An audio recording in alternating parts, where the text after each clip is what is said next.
শ্রীনন্দ নন্দন অভয় চরণার বিন্দরে ভজরে শ্রীনন্দ নন্দন অভয় চরণার বিন্দরে শ্রবণ কীর্তন স্মরণ বন্দন পাদ সেবন দাসরে শ্রবণ কীর্তন স্মরণ বন্দন পাদ সেবন দাসরে শ্রবণ কীর্তন স্মরণ বন্দন পাদ সেবন দাসরে শ্রবণ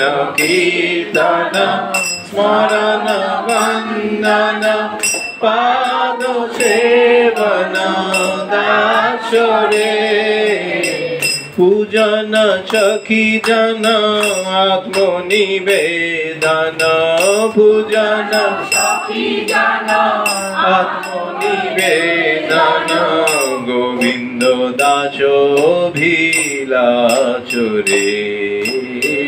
গোবিন্দ দাস ভিলাচরে পূজন সখী জন আত্মনিবেদন গোবিন্দ দাস বিলাচরে জন সখী জন আত্মনিবেদন গোবিন্দ দাস বিলাচরে শ্রবণ কীর্তন স্মরণ বন্দন পাদ সেবন দাসরে শ্রবণ কীর্তন স্মরণ বন্দন পাদ সেবন দাসরে পূজন সখী জন আত্মনিবেদন গোবিন্দ দাস বিলাচরে পূজন সখী জন আত্মনিবেদন গোবিন্দ দাস বিলাচরে ভজরে মন শ্রীনন্দ নন্দন অভয় চরণার বিন্দরে ভজরে মন শ্রীনন্দ নন্দন অভয় চরণার বিন্দরে দুর্লভ মানব জনম সৎসঙ্গে তর হয়ে ভব সিন্ধুরে দুর্লভ মানব জনম সৎসঙ্গে তর হয়ে ভব সিন্ধুরে ভজহুরে মন শ্রীনন্দ নন্দন অভয় চরণার বিন্দরে ভজহুরে মন শ্রীনন্দ নন্দন অভয় চরণার বিন্দরে হরে কৃষ্ণ কৃষ্ণ কৃষ্ণ হরে হরে হরে রাম রাম রাম হরে হরে হরে কৃষ্ণ কৃষ্ণ কৃষ্ণ হরে Ram Ram Ram Hare Hare Hare Krishna Krishna Krishna Hare Hare Hare Ram Ram Ram Hare Hare Hare Krishna Krishna Krishna Hare Hare Hare Ram Ram Ram Hare Hare Hare Krishna Krishna Krishna Krishna Hare Hare Hare Ram Ram Ram Hare Hare Hare Krishna Krishna Krishna Hare Hare Hare Ram Ram Ram Hare Hare Hare Krishna Krishna Krishna Hare Hare Hare Ram Ram Hare Hare Hare Krishna Krishna Krishna Hare Hare Hare Ram Ram Hare Hare Hare Krishna Krishna Hare Hare Hare Ram Ram Hare Hare Hare Krishna Krishna Hare Hare Hare Ram Ram Hare Hare Hare Krishna Krishna Hare Hare Hare Ram Ram Hare Hare Hare Krishna Krishna Hare Hare Hare Ram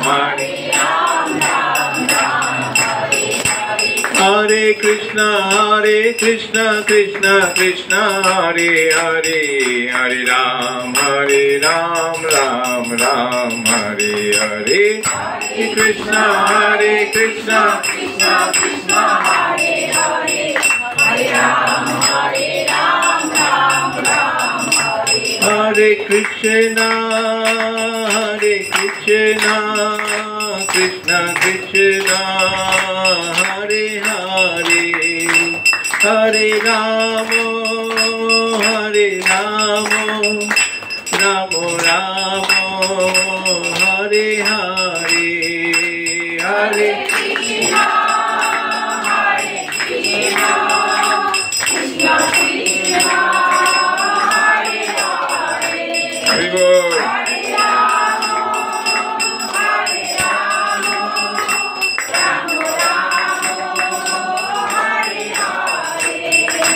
Jaya Radha Madhava Radha Madhava Radha Madhava Sri Radhe Jaya Radha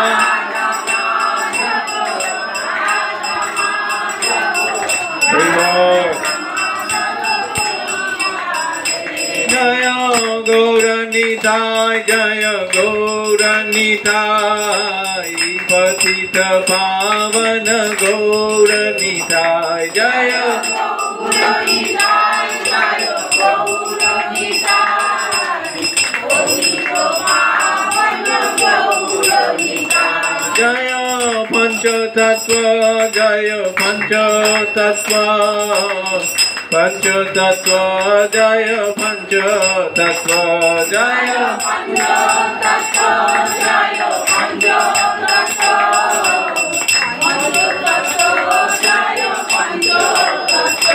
Jaya Lakshmi Narasimha Jaya Bhakta Prahlad Lakshmi Narasimha Jaya Bhakta Prahlad Jaya Lakshmi Narasimha Jaya Bhakta Prahlad Lakshmi Narasimha Jaya Bhakta Prahlad Jaya Jagannatha Jaya Jagannatha Jai Baladev Jaya Mata Subhadra Jaya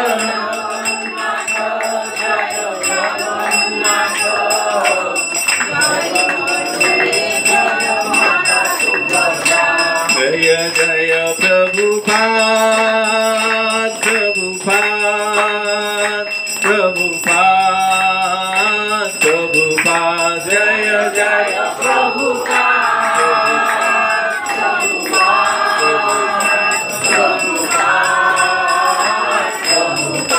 Jaya Jaya Prabhupada Prabhupada Prabhupada Jaya Jaya Prabhupada Jaya Jaya Prabhupada Prabhupada Prabhupada Prabhupada Jaya Jaya Gurudev गुरुदेव गुरुदेव गुरुदेव जय जय गुरुदेव गुरुदेव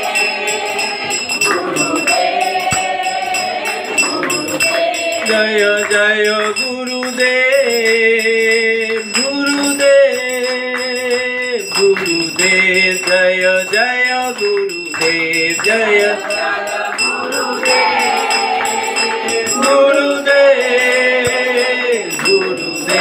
जय जय गुरुदेव निताय गौर हरि बोल हरि बोल हरि बोल हरि बोल निताय गौर हरि बोल हरि बोल हरि बोल निताय गौर हरि बोल हरि बोल हरि बोल निताय गौर हरि बोल निताय गौर हरि बोल हरि बोल हरि बोल निताय गौर हरि बोल गौर प्रेमानंदे लीला प्रविष्ट जैन विष्णुपाद परमहंस परिव्राजक आचार्य स्तोत्र शत Shri Shrimad His Divine Grace Abhay Charnaravind Bhakti Vedanta Swami Srila Prabhupada की ISKCON BBT प्रतिष्ठाता आचार्य जगत गुरु श्रील प्रभुपाद की नित्य लीला प्रविष्ट जैन विष्णुपाद परमहंस परिव्राजक आचार्य स्तोत्र शत Shri Shrimad His Divine Grace भक्ति सिद्धांत सरस्वती ठाकुर श्रील प्रभुपाद की गुरु परंपरा आचार्य वृंद की नामाचार्य श्रील हरिदास ठाकुर की अनंत कोटि वैष्णव वृंद की श्री रूप सनातन भट्ट रघुनाथ श्री जीव गोपाल भट्ट दास रघुनाथ सर्वगोस्वामी आचार्य वृंद की प्रेम से कहो जय श्री कृष्ण चैतन्य प्रभु नित्यानंद श्री अद्वैत गदाधर शिवासति गौर भक्त वृंद की श्री राधा कृष्ण गोपीनाथ श्याम कुंड राधा कुंड गिरि गोवर्धन की श्री मथुरा वृंदावन धाम की श्री द्वारका धाम की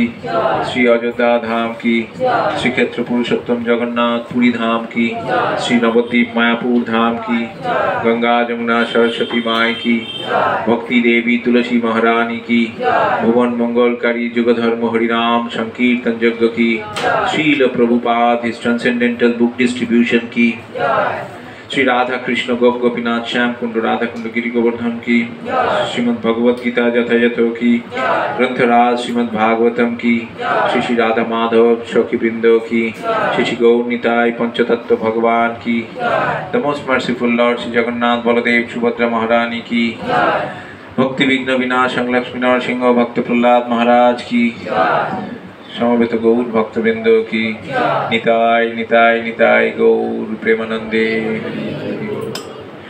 ओम अज्ञानतिमिरान्धस्य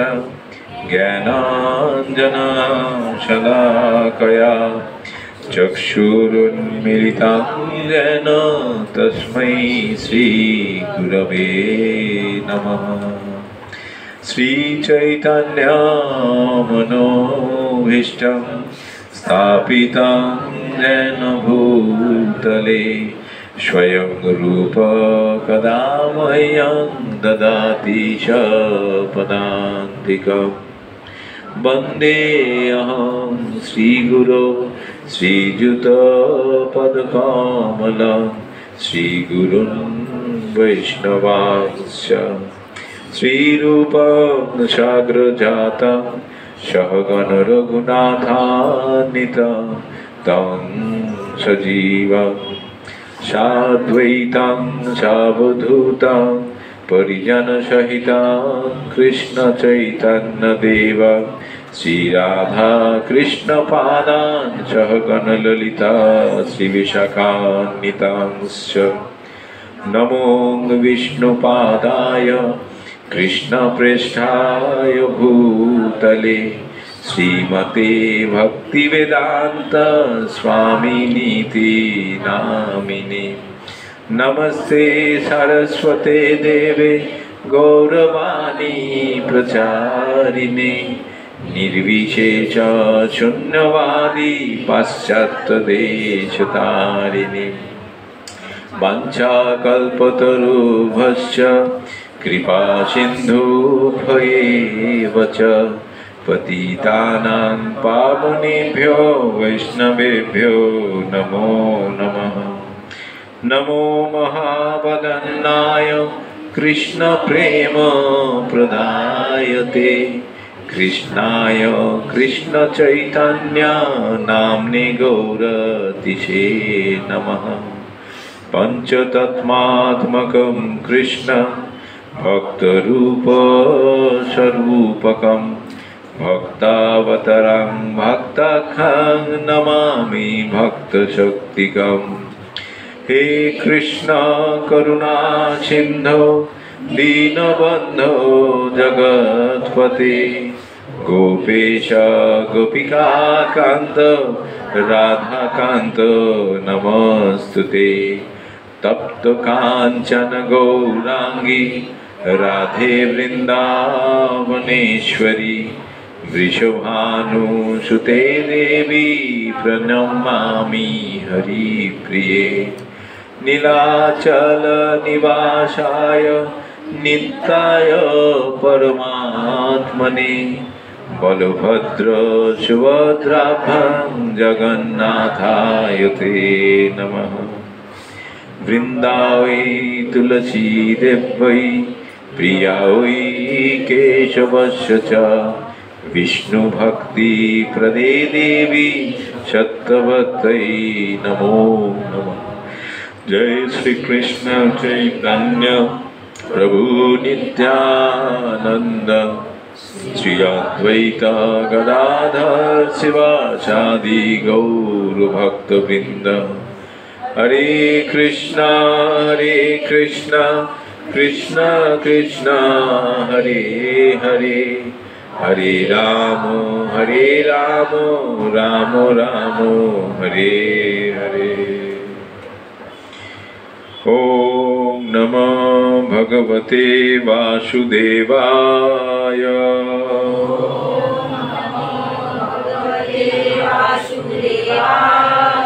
ओम नमो भगवते वासुदेवाय।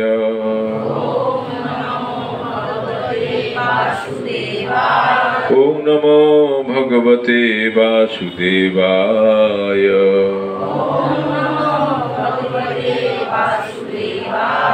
नारायणं नमस्कृत्वा नरं चैव नरोत्तमं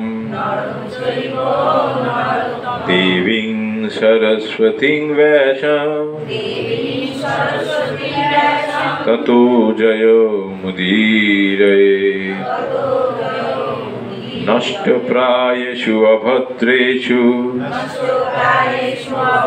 नित्यं भागवत सेवया भगवती उत्तमो श्लोके युक्तं भक्तिर्भवति नैष्ठिके। कृष्णाय वासुदेवाय देवकीनन्दनाय च नन्दगोपकुमाराय गोविन्दाय नमो नमः। नानाशास्त्रविचारनैकनिपुण सद्धर्म संस्थापको लोकानां हितकारिणो त्रिभुवने मान्य शरणाकरो। राधा कृष्ण पदारविंद भजन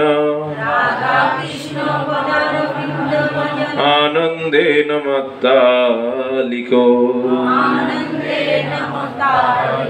वंदे रूप सनातनो रघुजुगो श्रीजीव गोपालको।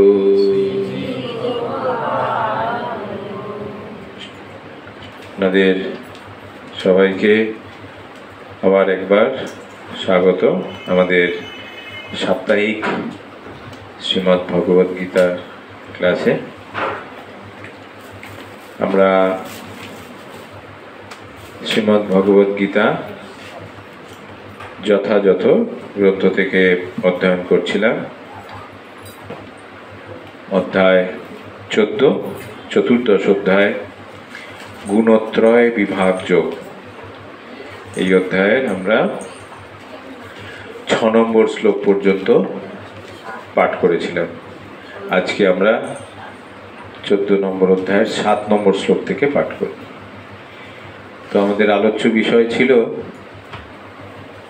এই অধ্যায়ের শুরুতেই অর্জুন প্রশ্ন করেছিলেন যে সর্বোত্তম জ্ঞান সম্বন্ধে ভগবান আবার তাকে বলার ইচ্ছা প্রকাশ করেন যে সর্বোত্তম জ্ঞান অর্জন করে মুনি ঋষিরা এই জড় জগৎ থেকে পরম মুক্ত হয়ে পরম সিদ্ধি লাভ করেন। এই জ্ঞানের আশ্রয়ে জীব ভগবানের পরা প্রকৃতি লাভ করে এবং তখন আর সৃষ্টির সময় সেই জীবকে জন্মগ্রহণও করতে হয় না, প্রলয়ের সময় তাকে ব্যথিত হতে হয় না। আরও আলোচ্য বিষয় আমরা যেগুলো গত ক্লাসে আলোচনা করেছিলাম, ভগবান বলেছেন যে এই প্রকৃতি হচ্ছে, এই ব্রহ্ম হচ্ছে ভগবানের যোনি স্বরূপ এবং সেই ব্রহ্মে ভগবান বীজ প্রদান করেন, গর্ভাধান করেন এবং যার ফলে এই প্রকৃতি অ্যাক্টিভ হয়ে ওঠে এবং কার্যকরী হয় এবং জীবের জন্ম হয় সেখান থেকে। তারপরে ভগবান বলছেন যে সমস্ত জনিতে যে সমস্ত মূর্তি প্রকাশিত হয়, ভগবান ব্রহ্মরূপী জনি হচ্ছে তার জননী স্বরূপা এবং ভগবান হচ্ছেন বীজ প্রদানকারী পিতা। তারপরের শ্লোকে ভগবান বললেন যে হে অর্জুন, জরা প্রকৃতি থেকে জাত যে 3টে গুণ, সত্য, রজ এবং তম, এই 3টি গুণের দ্বারাই জীব এই শরীরের মধ্যে আবদ্ধ হয়ে থাকে। এইবার কিভাবে আবদ্ধ হয় সেটাও এই অধ্যায়ের আলোচ্য বিষয়। 3টে গুণ কিভাবে জীবকে বদ্ধ দশা প্রাপ্ত করায়, 3টে গুণ কিভাবে জীবকে বাঁধে শেকলের দ্বারা, তার বর্ণনা আমরা শুরু করেছিলাম গত ক্লাসের 6ষ্ঠ শ্লোকে। প্রথমে আমাদের 6 নম্বর শ্লোকে সত্যগুণ কিভাবে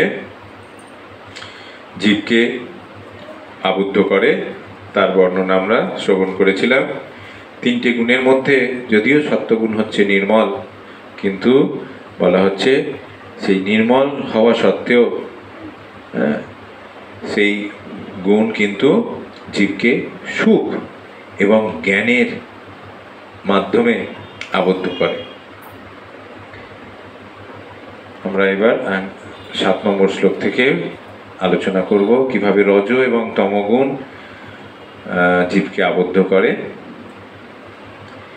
7 নম্বর শ্লোক, গুণত্রয় বিভাগ যোগ, 14 নম্বর অধ্যায়, শ্রীমদ্ ভগবদ গীতা যথাযথ শ্লোক নম্বর 7। রজো রাগাত্মকম বিদ্ধি তৃষ্ণা সঙ্গ সমুদ্ভবম তন্নিবধ্নাতি কৌন্তেয়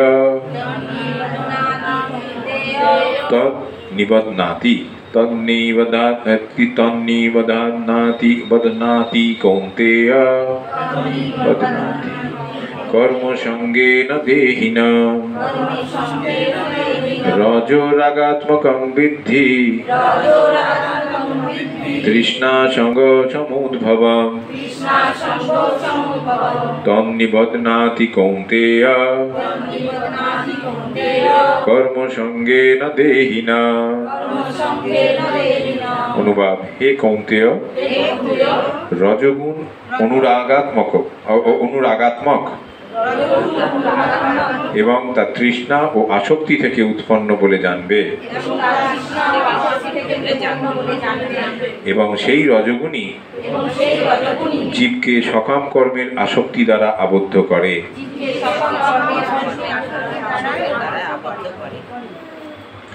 তার মানে রজগুণ হচ্ছে অনুরাগাত্মক। অনুরাগাত্মক মানে কামনা বাসনা যুক্ত। রজগুণ কামনা বাসনা যুক্ত।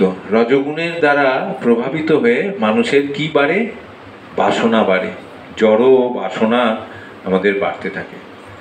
তো যারা রজগুণের প্রভাবে চালিত হয় বেশি, যাদের মধ্যে রজগুণের প্রভাব বেশি, সেই জীব কি করে, সেই জীবের বাসনা অফুরন্ত বাসনা, শেষ নেই। একের পর এক বাসনা, সমুদ্রের ঢেউ যেরকম একের পর এক আসতে থাকে, তার জীবনে কামনা বাসনারও কোনো অন্ত নেই। একের পর এক কামনা বাসনা ধেয়ে আসছে সমুদ্রের ঢেউয়ের মতো। আর সেই কামনা বাসনা সেই মানুষকে বা সেই জীবকে কিভাবে চালিত করছে, কিরকম কর্ম করতে প্রভাবিত করছে? সকাম কর্ম। কামনা বাসনা আছে, যে কাজটাই করুক তার পেছনে কোনো না কোনো কাম বাসনা তার কাজ করছে। হ্যাঁ, তার ফলে প্রচণ্ড হারে সে পরিশ্রম করে এবং সেই কামনা বাসনা পূর্ণ করার চেষ্টা করে। কিন্তু সে খেয়াল করে না একটা জিনিস, যে এই কামনা বাসনা তার কোনো দিনও তৃপ্ত হবে না। যেখানে যজ্ঞের আগুন জ্বলছে, সেই আগুনে যদি একটু একটু করে ঘি ঢালতেই থাকা হয়, তাহলে সেই আগুন কি নিভবে কোনোদিন? কোনোদিন নিভবে না, সে আগুন জ্বলতেই থাকবে। আর এই কামনা বাসনাকে যদি আমরা প্রশ্রয় দিই, সেই কামনা বাসনাগুলোকে যদি আমরা প্রশ্রয় দিয়ে সেগুলো পূরণ করার চেষ্টা করি, যদি আমরা মনে করি যে এই কাম বাসনাগুলো পূর্ণ করলেই বোধহয় আমি জীবনে প্রকৃত সুখী হব, তাহলে এই কাম বাসনা কোনোদিন শেষ হবে না। ঠিক ওই ঘৃতাহুতির মতো আগুন যেরকম ঘৃতাহুতির ফলে জ্বলতেই থাকে, এই কামনা বাসনাও আমাদের হৃদয়ের মধ্যে দিক দিক করে জ্বলতে থাকবে, কোনোদিন তার পূরণ হবে না। শিল প্রভুপাদ কৃত তাৎপর্য। শিল প্রভুপাদ কি। রজগুণের বৈশিষ্ট্য হচ্ছে স্ত্রী পুরুষের পরস্পরের প্রতি আকর্ষণ। পুরুষের প্রতি স্ত্রী আকৃষ্ট হয় এবং স্ত্রীর প্রতি পুরুষ আকৃষ্ট হয়, তাকে বলা হয় রজগুণ। মানুষের মধ্যে যখন রজগুণ বর্ধিত হয়, তখন তার জাগতিক সুখ ভোগের আকাঙ্ক্ষা বৃদ্ধি পায়। সে তখন ইন্দ্রিয় সুখ ভোগ করতে চায়। ইন্দ্রিয় সুখ ভোগ করার জন্য রজগুণে অধিষ্ঠিত মানুষ সমাজে অথবা জাতিতে প্রতিষ্ঠা কামনা করে এবং স্ত্রী পুত্র গৃহ সমন্বিত একটি সুখী পরিবার কামনা করে। এটি হচ্ছে রজগুণের প্রভাব। রজগুণের প্রভাবে তাহলে এইভাবে একটা অথ গৃহক্ষেত্র সুতাপ্ত বৃত্তই জনস্য মোহ অয়ম অহম মমেতি। ভাগবতম বলছে যে মানুষের প্রথম প্রয়োজন কি হয়? জীবিকা নির্বাহের জন্য একটা ছোট জমি, সেখানে সে চাষাবাদ করে সেখানে কিছু ফসল ইয়ে করে কোনো রকমে তার উদরপূর্তি হয়। তারপরে যখন হতে থাকে তখন প্রয়োজন অনুভব করে সে একটা গৃহের। হ্যাঁ, গৃহ যখন হয় তারপরে গৃহের কিসের প্রয়োজন হয়? গৃহিণীর প্রয়োজন হয়। অত গৃহক্ষেত্র সুতো আপ্ত। হ্যাঁ, সুতো মানে তারপরে যে গৃহিণী এলো তারপরে কি দরকার হয়? পুত্র সন্তান। সন্তান আসবার পর তখন আরো রোজগার, আরো অর্থের প্রয়োজন হয়। তখন মানুষ এই ধরনের সকাম কর্মে আরো বেশি বেশি করে লিপ্ত হয়। আর কি বলে? জনস্য মোহ অয়ং অহম মমেতি। এই মোহের দ্বারা আক্রান্ত হয়ে মানুষ তখন কি করে? অহম আর মম। অহম মানে আমি, আর মম মানে আমার। তখন অহম আর মম, অহম মমেতি মম ইতি। তখন সে আর আমি, আমার এই দেহ এবং আমার এই দেহের সঙ্গে সম্পর্কিত আমার স্ত্রী, আমার পুত্র, আমার কন্যা, আমার ক্ষেত্র, ওই কিছু জমি যেটা বাড়ির আশেপাশে, গৃহের আশেপাশে, এছাড়া এর বাইরে সেই ব্যক্তি বা সেই জীবাত্মা আর কিছু চিন্তা করতে পারে না। কিন্তু আমরা যে এই আন্তর্জাতিক কৃষ্ণ ভাবনামৃত যে সংঘ, সেই সংঘের সঙ্গে যুক্ত হওয়ার সাথে সাথে আমরা যে শিক্ষা লাভ করেছি, এই যে কৃষ্ণ ভাবনামৃতের প্রচার, এই কৃষ্ণ ভাবনামৃতের প্রচার আমরা যত বেশি করে আমরা আমাদের সমাজে এই প্রচার করতে থাকব, তত আমাদের মধ্যে এই অহম আর মম ব্যাপারটা কমতে থাকবে। যদি আমরা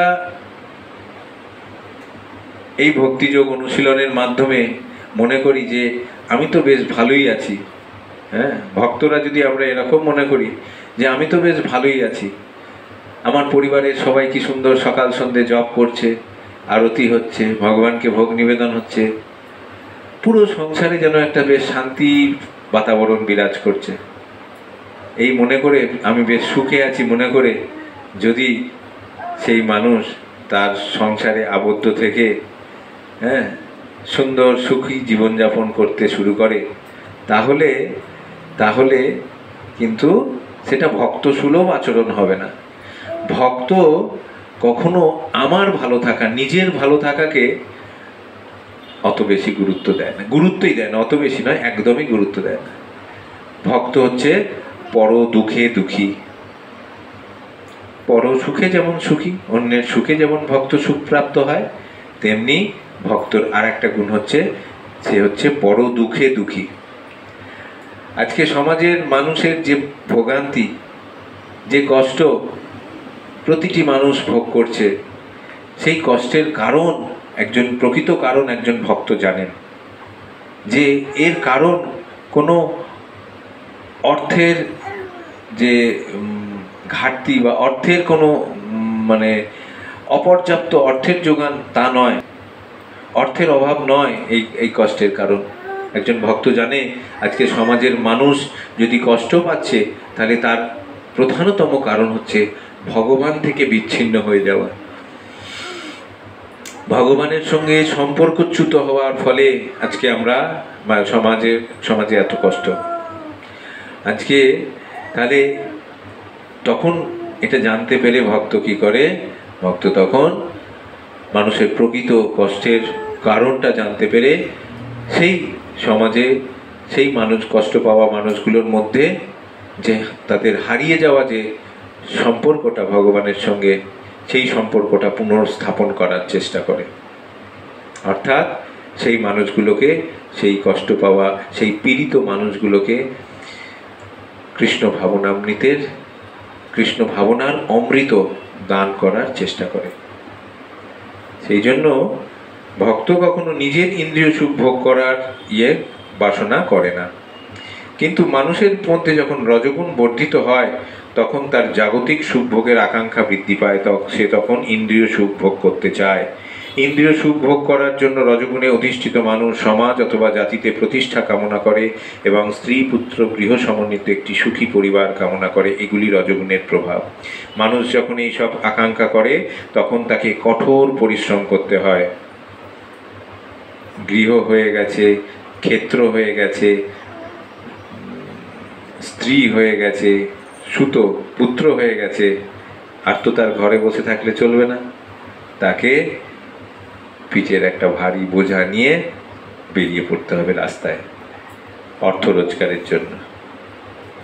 আর যেহেতু রজগুণের দ্বারা প্রভাবিত, অর্থ রোজগার ক্রমশ বাড়তেই থাকে, তার দৈনন্দিন পরিশ্রমের মাত্রা ক্রমশ বাড়তেই থাকে, কারণ রজগুণের প্রভাবে কামনা বাসনা, অন্তহীন কামনা বাসনা তার বাড়তেই থাকে দিনের যত দিন যায়। তাই এখানে স্পষ্টভাবে বলা হয়েছে যে মানুষ তার কর্মফলের প্রতি আসক্ত হয়ে পড়ে এবং তার ফলে এই ধরনের বন্ধনে আবদ্ধ হয়। তার স্ত্রী পুত্র সমাজকে সন্তুষ্ট করার জন্য এবং তার সম্মান বজায় রাখার জন্য তাকে কঠোর পরিশ্রম করতে হয়। সুতরাং সমস্ত জড়জগৎটি প্রায় রজগুণে অধিষ্ঠিত। আধুনিক সভ্যতাকে রজগুণের পরিপ্রেক্ষিতেই উন্নত বলে গণ্য করা হয়। পুরাকালে সত্যগুণের পরিপ্রেক্ষিতে উন্নতির মান নির্ণয় করা হতো। যারা সত্যগুণে অধিষ্ঠিত তারাই যদি মুক্তি লাভ করতে না পারেন, তাহলে যারা রজগুণে বন্ধনে আবদ্ধ তাদের কি অবস্থা? তাহলে সত্যগুণের মানুষই যদি উন্নতি করতে না পারে, ভক্তিপথে এগোতে না পারে, যদি তাদের সুখ এবং তাদের জ্ঞানের অহংকারে মত্ত হয়ে তারা যদি করে, সত্যগুণ মানে তো একটা ভালো গুণ, হ্যাঁ, তা সেই গুণের মানুষ যদি আটকে পড়ে যায় এই জালে, এই ট্র্যাপে যদি আটকে যায়, তাহলে রজগুণ বা তমগুণ কিভাবে উদ্ধার পাবে সেই গুণের মানুষেরা? তাহলে আমরা কি জানলাম যে রজগুণের মানুষ কিভাবে আবদ্ধ হয়? রজগুণ জীবকে সকাম কর্মের বন্ধনে আবদ্ধ করে রাখে। সকাম, কামনা বাসনা যুক্ত কর্ম। সে যে কাজটাই করে তার নিজস্ব ইন্দ্রিয় তৃপ্তির জন্য, তার নিজস্ব কামনা বাসনা পূরণের জন্য সে তখন কাজ করে। কৃষ্ণেন্দ্রিয় প্রীতি ইচ্ছা তখন আর কাজ করে না। কৃষ্ণের ইন্দ্রিয় প্রীতির ইচ্ছা তখন আর সেভাবে গুরুত্ব পায় না। তখন আত্মেন্দ্রিয় প্রীতি ইচ্ছা তখন মানে প্রধান হয়ে ওঠে। আত্ম ইন্দ্রিয়, নিজের ইন্দ্রিয় তৃপ্তির বাসনা তখন প্রবল হয়ে ওঠে। এটা হচ্ছে রজগুণের প্রভাবে হয়। রজগুণের মানুষ একটা বাড়িতে হয় না, দুটো তিনটে বাড়ি থাকবে। কোথাও সে সপ্তাহান্তে বা ছুটি কাটাতে বাগান বাড়ি থাকবে, তার সেখানে একটু আনন্দ ফুর্তির বন্দোবস্ত থাকবে। হ্যাঁ, বিভিন্ন গাড়িতে সপ্তাহের 5 দিন 6 দিন এক একটা গাড়িতে বেরোবে, এক এক রঙের এক এক মডেলের। এইগুলো হচ্ছে রজগুণের মানুষের কিছু লক্ষণ। তাদের অল্পতে মন ভরে না, তাদের প্রচুর কামনা বাসনা, যতই আসুক মনে হয় আরো হলে ভালো হয়। এবার আমরা জানবো যে তমগুণের মানুষ, তমগুণ কিভাবে জীবকে আবদ্ধ করে।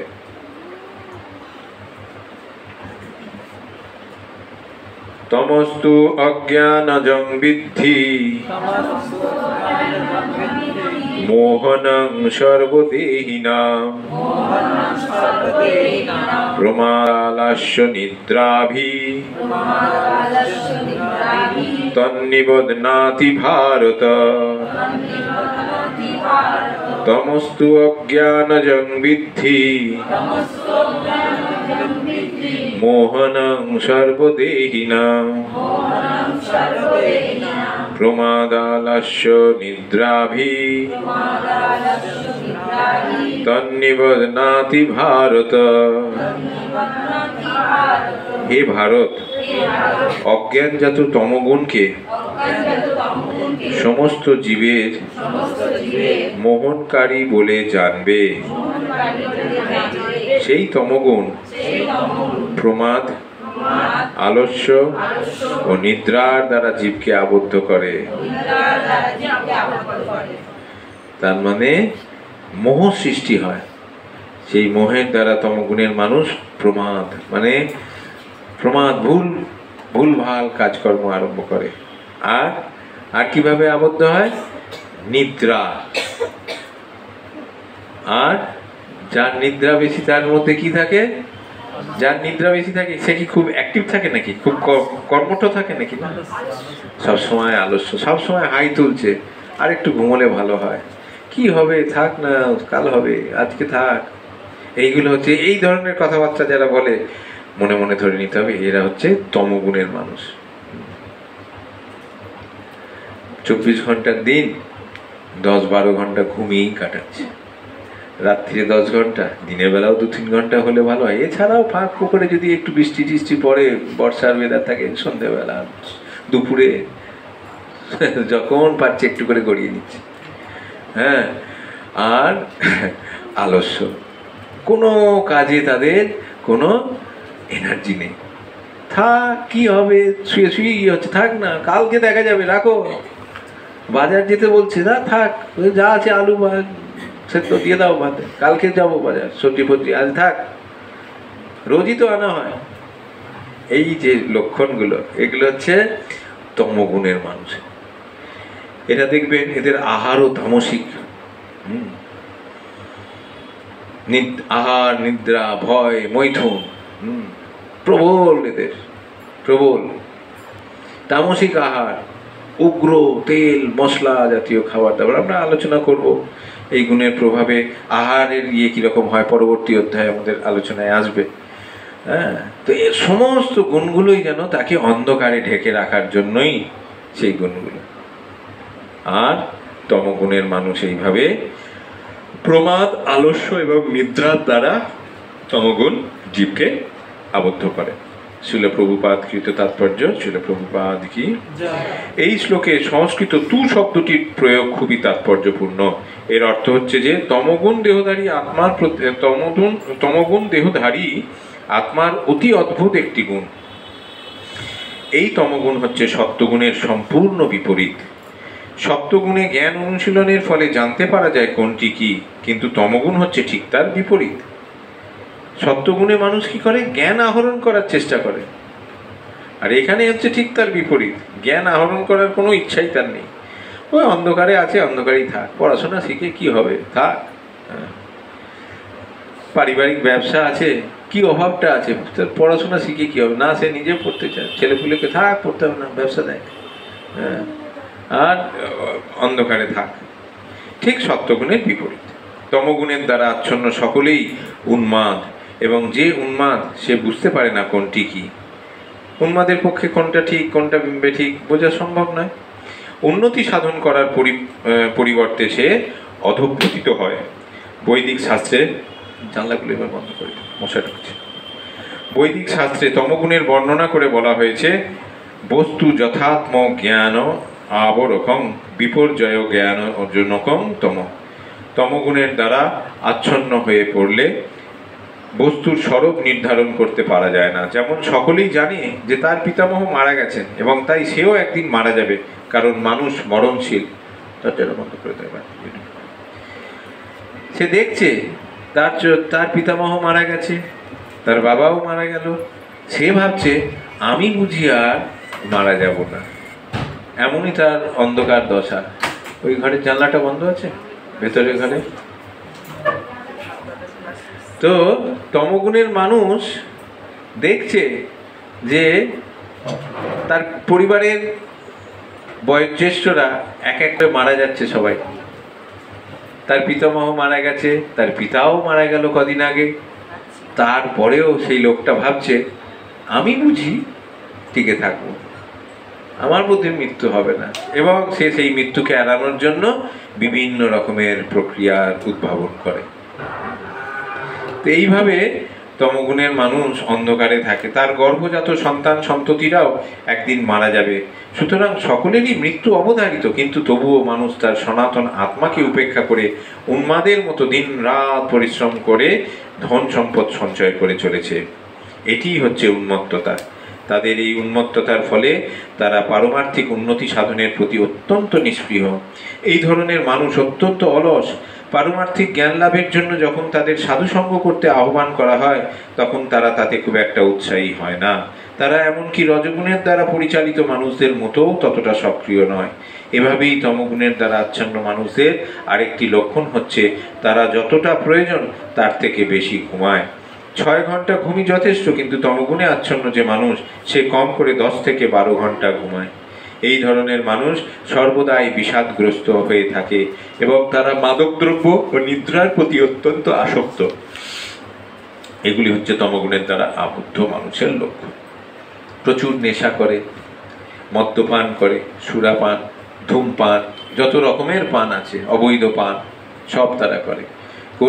তারা একটা ঘোরের মধ্যে আচ্ছন্ন অবস্থায় জীবনযাপন করে। তারা দেখছে চোখের সামনে একে একে সবাই মৃত্যু হচ্ছে। তারা ভাবছে আমার বোধহয় মৃত্যু নেই, আমি বোধহয় চিরকাল এখানে বেঁচে থাকবো। সেই জন্য তারা অক্লান্ত পরিশ্রম করছে, হয়তো অর্থ রোজগারের পেছনে উৎসাহী। সেটাও হচ্ছে না। রজগুণের মানুষ যেমন অর্থ রোজগার প্রচুর করার পেছনে একটা উৎসাহ থাকে, তাও নেই। ঠিক আছে, পারমার্থিক জ্ঞান যেটা মানুষকে অন্ধকার থেকে জ্যোতির দিকে নিয়ে যায়, আলোর দিকে নিয়ে যায়, সেই পারমার্থিক জ্ঞান আহরণ করার জন্য যদি তাদেরকে আহ্বান করা হয়, তারা বলে আমাদের সময় নেই, আমি খুব ক্লান্ত, পরের সপ্তাহে যাব। এখানে আপনারা যারা আসছেন দেখছেন এরকম তমগুণের মানুষ হয়তো দুর্ভাগ্যবশত তারা কষ্ট পাচ্ছে আপনাদের আশেপাশে। আপনারা শুনে গেলেন এখান থেকে যে একটু প্রচার করা দরকার, মানুষের কষ্ট পেলে মানুষকে কৃষ্ণ ভক্তির অমৃত দান করা উচিত, কৃষ্ণ ভাবনার অমৃত দান করা উচিত। এই শুনে যাওয়ার পর আপনারা উৎসাহী হয়ে সেই মানুষটিকে বললেন চলো বৃহস্পতিবার তুমিও চলো ক্লাসে। সে বললো ঠিক আছে যাব, আমাকে কিন্তু মনে করে ডেকে নিয়ে যাওয়ার আগে। আপনারা গেলেন ডাকতে 3টে 3:30 সময়, চলো গো বৃহস্পতিবার 4টে থেকে ক্লাস শুরু হবে, বলে গেলাম তোমাকে। ও আচ্ছা ঠিক আছে, আমার না কাল রাত্রিরে ঘুমটা ভালো হয়নি, একটু ঘুমিয়ে নিলে ভালো হয়, আমি সামনের সপ্তাহ থেকে যাও। কোনো আগ্রহই নেই। হ্যাঁ, সে নিজে বুঝতে পারে না যে সে অন্ধকারে আছে, সে ক্রমশ অধঃপতিত হচ্ছে, তার অবস্থা যে ক্রমশ আরো দুর্বিষহ হয়ে উঠছে, সে সেটা বুঝতেই পারে না। আর বুঝতে না পারলে কি হয়, ওই অন্ধকারে থাকাটাকেই শ্রেয় বলে মনে করে, ওই অন্ধকারকেই আঁকড়ে ধরে সে বাঁচার চেষ্টা করে। তার ফলে যত সময় অতিবাহিত হয় তত সে আরো ঘন তমস অন্ধকারে আরো নিমজ্জিত হয়। শ্লোক নম্বর 9। সত্যং সুখে সঞ্জয়তি রজ কর্মণি ভারত জ্ঞানম আবৃত্ত তু তমঃ প্রমাদে সঞ্জয়ত্যুত। হে ভারত, সত্যগুণ জীবকে সুখে আবদ্ধ করে, রজগুণ জীবকে সকাম কর্মে আবদ্ধ করে এবং তমগুণ প্রমাদে আবদ্ধ করে। তাৎপর্য শিল প্রভুপাদ কৃত। শিল প্রভুপাদ কি? যে মানুষ সাত্ত্বিক, তিনি দার্শনিক, বিজ্ঞানী, শিক্ষক আদি রূপে কর্ম জ্ঞানের কোনো বিশেষ শাখায় নিযুক্ত থেকে তার বুদ্ধিগত প্রচেষ্টার মাধ্যমে সন্তুষ্টি লাভ করেন। দার্শনিক, জ্ঞানী, কবি, সাহিত্যিক এনারা কি করে? জ্ঞানের আহরণ করতে থাকেন, জ্ঞান অর্জন করতে থাকেন। কত বই তাদের পড়া হয়ে গেছে, জড় বই, জড় বিষয়, কিন্তু তারা একের পর এক বই, গ্রন্থ, নভেল, নাটক, উপন্যাস পড়তে থাকে আর লিখতে থাকে, কত নতুন নতুন জিনিস লেখে। কিন্তু তাদের যদি বলা হয় যে একটু কৃষ্ণ ভাবনার সংক্রান্ত ভগবান কেন্দ্রিক কোনো আলোচনা হচ্ছে, চলুন সেখানে যাই, তারা সেখানে ইচ্ছা প্রকাশ করে না। কারণ তারা মনে করে এই জ্ঞানের আরাধনা করাই হচ্ছে শ্রেষ্ঠ আরাধনা, ভগবানের আরাধনা। তারা বলেও সেরকম যে এই তো, এই যে আমি জ্ঞানের চর্চা করছি, জ্ঞানের আরাধনা করছি, এর মাধ্যমেই ঈশ্বর আরাধনা হয়ে যাচ্ছে।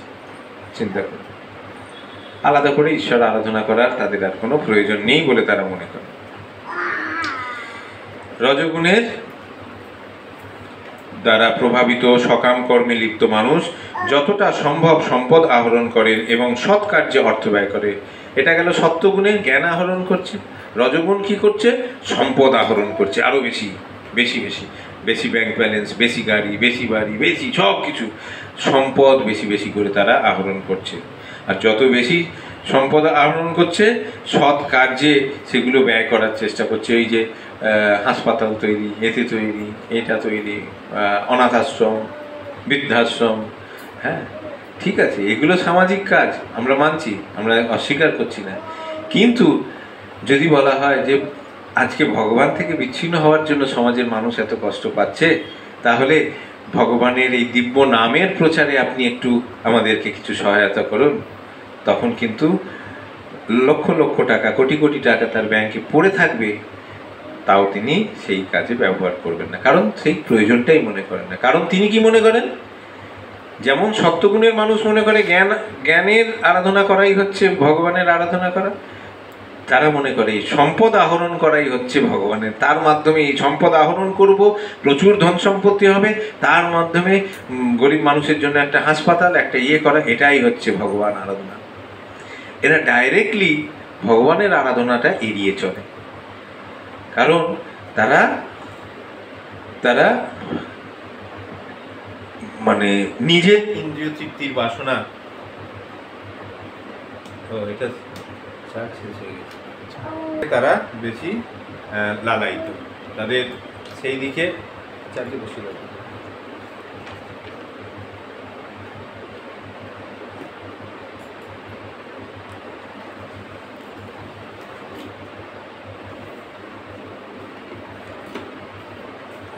একটু চার্জারে জয়েন করে দিয়ে চার্জ করতে করতে রাখেন। তো রজগুণের মানুষ এইভাবে সম্পদ আহরণের মাধ্যমে তারা, এই যে এখানে পরের লাইনে ছিল প্রভুপাদ লিখেছেন, তিনি কখনো কখনো হাসপাতাল খোলবার চেষ্টা করেন এবং দাতব্য প্রতিষ্ঠান আদিতে দান করেন। দাতব্য চিকিৎসালয়, দাতব্য প্রতিষ্ঠানগুলোতে লক্ষ লক্ষ টাকা ব্যয় করে। এগুলি হচ্ছে রজগুণের লক্ষণ। আর তমগুণ জ্ঞানকে আচ্ছাদিত করে রাখে। তমগুণ মানুষকে কখনো জ্ঞানের আলোয় যেতেই দেয় না, সেই আলোকে আচ্ছাদিত করে রাখে, ঢেকে রাখে।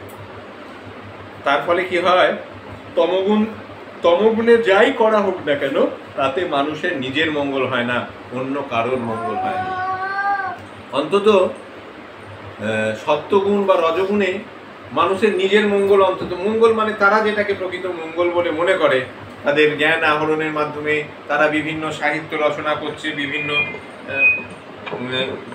বিভিন্ন গ্রন্থ লিখছে, এগুলো করছে, তার মাধ্যমে মানুষ পড়ে উপকৃত হচ্ছে, এরকম তারা মনে করে। তাতে তাদের অর্থ রোজগারও হয়। রজগুণের মানুষ প্রচুর, একটু কমিয়ে দাও, রজগুণের মানুষ তারা প্রচুর সম্পদ আহরণ করে অন্তত তাদের খাওয়া পড়া বা বেসিক যে তাদের যে মানে বেঁচে থাকার যে ন্যূনতম যে প্রয়োজনগুলো, সেইগুলো অন্তত তাদের পূরণ হচ্ছে। আর এই তমগুণের মানুষগুলো কি হয়, সেইগুলোও হয় না, নিজেরও কোনো মঙ্গল হয় না, আর সমাজের মঙ্গল তো দূরের কথা। আমরা যদি নিজের মঙ্গলই করতে না পারি, সমাজের মঙ্গল আমাদের দ্বারা কিভাবে সাধিত হবে, সেটা সম্ভব নয়। তার ফলে রজগুণের মানুষ না নিজের মঙ্গল করে, না অন্য কারোর মঙ্গল করে, কারণ তারা অজ্ঞানের অন্ধকারে, তিমির অন্ধকারে ডুবে থাকে। শ্লোক নম্বর 10। রজস্তমশ্চ অভিভূয় সত্যং ভবতি ভারত। রজ সত্যং তমশ্চৈব তমঃ সত্যং রজস্তথা। হে ভারত, রজ ও তমগুণকে পরাভূত করে সত্যগুণ প্রবল হয়, সত্যগুণ ও তমগুণকে পরাভূত করে রজগুণ প্রবল হয়, এবং সেভাবেই সত্য ও রজগুণকে পরাভূত করে তমগুণ প্রবল হয়।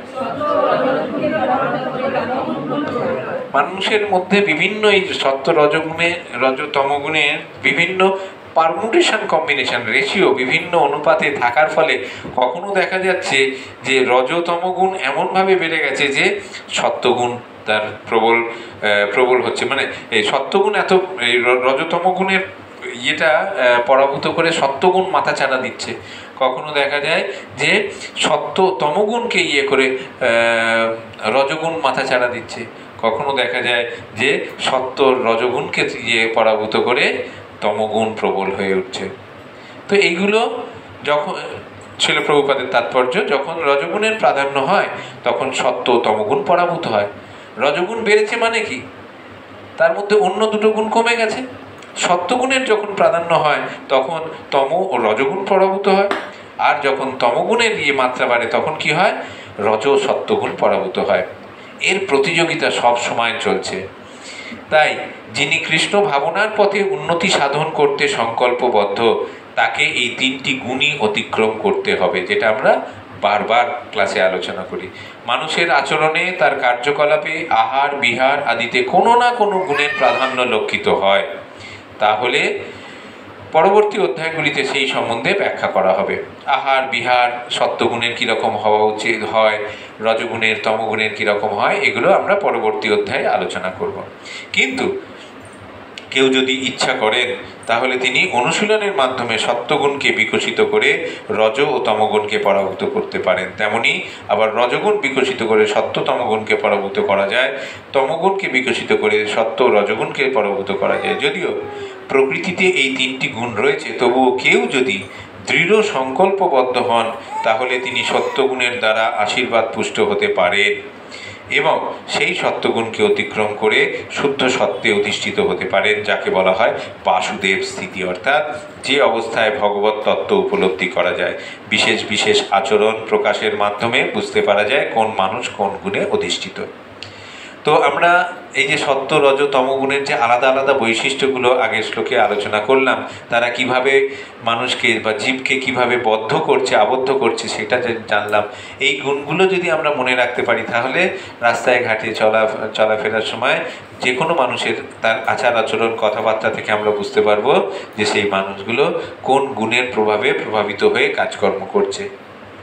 আর আমরা যদি ভক্তিপথে অগ্রগতি করতে চাই, আমরা যদি ভক্তিপথে উন্নত হতে চাই, আমরা যদি ভালো ভক্ত হওয়ার ইচ্ছা আমাদের বাসনা থাকে, তাহলে এই তিনটি গুণকে অতিক্রম করে আমাদের শুদ্ধ সত্য স্তর, যেটাকে বাসুদেব স্থিতি বলা হয়, যে স্থিতিতে ভগবত তত্ত্ব জ্ঞান আমাদের উপলব্ধ হয়, ভগবানের উপলব্ধি আমাদের একটু একটু করে বৃদ্ধি পেতে থাকে, সেই স্থিতি হচ্ছে বাসুদেব স্থিতি বা শুদ্ধ সত্য স্থিতি। সেটা হচ্ছে একজন প্রকৃত শুদ্ধ বৈষ্ণবের স্থিতি। সেই স্থিতিতে আমরা যদি আসতে পারি, তখন আমরা এই সত্য রজতমের এই যে লড়াই, সবসময় একটা প্রতিযোগিতা চলছে, সেই প্রতিযোগিতা থেকে আমরা বেরিয়ে আসতে পারবো। আর আমরা শুদ্ধ সত্য স্তরে উন্নীত হওয়ার একটা চেষ্টা বা উন্নীত হতে পারবো, এবং আমরা শুদ্ধ ভক্ত হতে পারবো। তো আমাদের চেষ্টাটা সেটাই হওয়া উচিত। এই রজতম বা তমরজ বা সত্তর রজ বা সত্যতম, এই যে কম্বিনেশন, এই যে বিভিন্ন সময় বিভিন্ন গুণকে আশ্রয় করে মানুষের মধ্যে বিভিন্ন রকমের আচার আচরণ, আহার বিহারের প্রকাশ পায়, এগুলোর ফলে মানুষ মোহগ্রস্ত হয়ে ভুলভাল কাজ করে, এবং তাতে না তার নিজের মঙ্গল হয়, না সমাজের কারোর মঙ্গল হয়। তার জন্য আমাদের প্রয়োজন ভক্ত সঙ্গে ভগবানের গুণ মহিমা কীর্তনের মাধ্যমে নিজেদের এই যে অস্তিত্বকে শুদ্ধিকরণ করার একটা সম্ভাবনা থাকে। তার ফলে আমরা সত্যগুণের স্তরও অতিক্রম করে একটা সময় আসে আমরা সেই বাসুদেব স্থিতি প্রাপ্ত হতে পারি বা শুদ্ধ সত্য স্থিতি প্রাপ্ত হতে পারি। শ্লোক নম্বর 11। সর্বদ্বারেষু দেহেऽস্মিন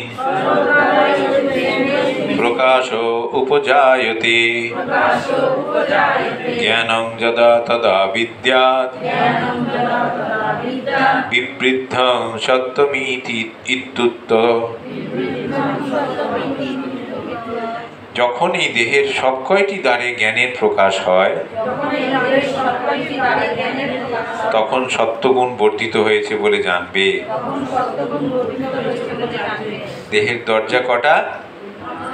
নবদ্বার, 9টা দ্বার, 9টা দরজা আছে। কি? দেহে 9টি দ্বার রয়েছে, 2টি চক্ষু, 2টি কর্ণ, 2টি নাসারন্ধ্র, মুখ, উপস্থ ও পায়ু। যখন প্রতিটি দ্বারে সত্যগুণের বিকাশ হয়, তখন বুঝতে হবে যে সেই মানুষ সত্যগুণে অধিষ্ঠিত হয়েছেন। সত্যগুণে অধিষ্ঠিত হলে যথাযথভাবে দর্শন করা যায়, যথাযথভাবে শ্রবণ করা যায় এবং যথাযথভাবে স্বাদ গ্রহণ করা যায়। মানুষ তখন অন্তরে ও বাইরে নির্মল হন। প্রতিটি দ্বারেই তখন সুখের লক্ষণ প্রকাশিত হয়, এবং সেটি হচ্ছে সাত্ত্বিক অবস্থা। জ্ঞানের বিকাশ তখন ঘটতে থাকে, যদিও সেটা প্রকৃত জ্ঞানের বিকাশ নয়, কারণ প্রকৃত জ্ঞানের বিকাশ মানুষকে সাত্ত্বিক স্তরেরও ওপরে নিয়ে যেতে সাহায্য করে। এই জ্ঞানের বিকাশের ফলে মানুষ সুখ অনুভব করে, যেটা সত্যগুণের প্রভাবে আমরা পড়েছি বা আলোচনা করলাম। তারপরে দেখা যাক রজগুণের ইয়েতে কি হয়। 12 নম্বর শ্লোক। লোভ প্রবৃত্তি আরম্ভ কর্ম নাম সমস্পৃহা। কর্ম নাম অসমস্পৃহা। রজস্যে তানি জায়ন্তে বিবৃদ্ধে ভরতর্ষভ। হে ভরত শ্রেষ্ঠ, রজগুণ বর্ধিত হলে লোভ প্রবৃত্তি কর্মে উদ্যম ও দুর্দমনীয় স্পৃহা বৃদ্ধি পায়। রজগুণ বৃদ্ধি পাওয়া মানে কি বৃদ্ধি পাওয়া? রজগুণ বৃদ্ধি পাওয়া মানে কামনা বাসনা বৃদ্ধি পাওয়া। কামনা বাসনা পূরণ না হলে কি হয়, আরও পাওয়ার জন্য একটা লোভ ভেতর থেকে আসে। সেই লোভ মানুষকে তার প্রবৃত্তিকে পাল্টে দেয়, এমনকি লোভের বশবর্তী হয়ে মানুষ চৌর্য প্রবৃত্তি, চুরি করার প্রবণতা পর্যন্ত তার চলে আসে। চুরি করতেও দ্বিধাগ্রস্ত হয় না, কারণ সেই তার পছন্দের জিনিসটাকে পাওয়ার এত তীব্র বাসনা থাকে তার, সেইটিকে পাওয়ার জন্য যদি তাকে চুরিও করতে হয়, সেই চুরি করতেও সে দুবার ভাবে না। রজগুণ সম্পন্ন মানুষ যে অবস্থাতেই থাকুন না কেন, তিনি কখনোই সন্তুষ্ট হতে পারেন না। এইটা হচ্ছে রজগুণের বৈশিষ্ট্য। যতই তার পাক, তার সন্তুষ্টি আসে না, আরো চাই আরো চাই, এই একটা তীব্র বাসনা। তিনি সর্বদাই তার অবস্থার উন্নতি সাধন করবার আকাঙ্ক্ষা করেন। যত উন্নতি হোক না কেন, আরো উন্নত হতে হবে, আরো ভালো অবস্থায় যেতে হবে, এরকম একটা প্রতিযোগিতা তার নিজের ভেতরেই চলতে থাকে। যখন তিনি কোনো গৃহ নির্মাণ করেন, তখন তিনি একটি প্রাসাদোপম গৃহ নির্মাণ করার চেষ্টা করেন। ছোটখাটোতে তার মন ভরে না, যেন তিনি চিরকাল সেই বাড়িতেই থাকতে পারবেন। ইন্দ্রিয় সুখ ভোগের ব্যাপারে তার প্রচণ্ড আসক্তি জাগে। ইন্দ্রিয় সুখ ভোগের কোনো শেষ নেই। তিনি সর্বদাই তার পরিবারের সঙ্গে থাকতে, তার বাড়িতে বাস করতে এবং চিরকাল ইন্দ্রিয় সুখ ভোগ করতে চান, কাউকে ছাড়তে চান না। আঁকড়ে ধরে পরিবার এবং পরিজনকে আঁকড়ে ধরে তার বেঁচে থাকতে চায়। তার এই কামনা বাসনার কখনোই নিবৃত্তি হয় না। এই সমস্ত লক্ষণগুলো রজগুণের বৈশিষ্ট্য বলে বুঝতে হবে। যখন আমরা দেখতে পাই চারিদিকে কোনো একটা মানুষ প্রবল তার আসক্তি সংসারের প্রতি, সংসারের ইয়েদের প্রতি। প্রাসাদোপম বাড়ি, 3 তলা 4 তলা বাড়ি, এক একটা তলায় 3টে 4টে করে ঘর। ভগবানের জন্য একটা মন্দির বা তার একটা আলাদা ঘর শুধু ভগবানের জন্য রাখার জায়গা নেই। 3 তলা 4 তলার বাড়ির ওপরে দেখা যাবে সেই চিলেকোঠার একটা ছোট্ট ঘর, সেইখানে গিয়ে ভগবানকে একটু থাকে। নিজেরা নিচের তলার ঘর, ওপরের তলার ঘর মানে কি, খুব ঠান্ডা গরম, একবারও ভাবনাতেও আসে না এই গরমের মধ্যে ভগবানকে আমরা রেখেছি, কত কষ্ট করে তাকে থাকতে হচ্ছে আমার জন্য। অথচ আমার তো না কোনো আমার তো না কোনো অর্থের অভাব, না এই বিরাট প্রাসাদের মতো বাড়িতে কোনো ঘরের অভাব আছে, কিন্তু অত তলা বাড়ি, অতগুলো ঘর, এক একটা তলায় একটা ঘর আলাদা করে ভগবানের জন্য একটু রাখার, নিচের দিকে 2 তলা বা 3 তলায়, যেখানে একটু ঠান্ডা একটু আরাম নেই। কোথায় ভগবানের স্থান? ওই চিলেকোঠার উপরে। সারাদিনে কোনো রকমের খোঁড়াতে হাঁটু ব্যথা, তো খাওয়া দাওয়া প্রচুর, চোপ্পো লেজ চোপেও গুছিয়ে খাওয়া হচ্ছে, ওজন বাড়ছে, ডাক্তারের বিলও বাড়ছে, হাঁটু ব্যথাও বাড়ছে। খুব কষ্ট সৃষ্ট করে ধরে একবার চিলেকোঠায় পৌঁছে নমো করে কাজকর্ম সেরে নকুলদানা 4টি দিয়ে, ও নকুলদানা ওখানেই পড়ে থাকবে, সারাদিন পিঁপড়েতে বসে খাবে। হ্যাঁ, তার ওটাও আনার সময় নেই। আর একবারও ভাবে না যে ওই চিলেকোঠার ঘরটাতে আগুনের মতো হলকা বেরোচ্ছে, নিজেরা গিয়ে কখন নেমে যাবে তার দিয়েই ঘরে এসে এসিটা চালিয়ে দেবে, টপ করে চালিয়ে দেবে। হ্যাঁ, তার মানে নিজের ইন্দ্রিয় তৃপ্তির এরকম বাসনা, নিজের ধন সম্পদ বাড়ানোর কি মোহ। সেই জন্য এই মানুষদের যতই তাদেরকে বোঝানোর চেষ্টা করুন, ভগবত ভক্তির আলোয় আনা সম্ভব নয়। এই পর্যন্ত থাক আজকে 12 নম্বর শ্লোক পর্যন্ত। আমরা আরো 2 দিনে চেষ্টা করব 15টা শ্লোক শেষ। ছোট শ্লোক আছে যেগুলোর একটু বেশি আছে। আজকে আরো 2টো হলে ভালো হতো। যাই হোক, আজকে আমাদের ক্লাস একটু দেরিতে শুরু হয়েছে, তো আজকে আমরা 14 নম্বর অধ্যায় গুণত্রয় বিভাগ যোগের 12 নম্বর শ্লোক পর্যন্ত সম্পূর্ণ করলাম। 13 নম্বর শ্লোক থেকে আমরা আগামী ক্লাসে আবার শুরু করব। হরে কৃষ্ণ।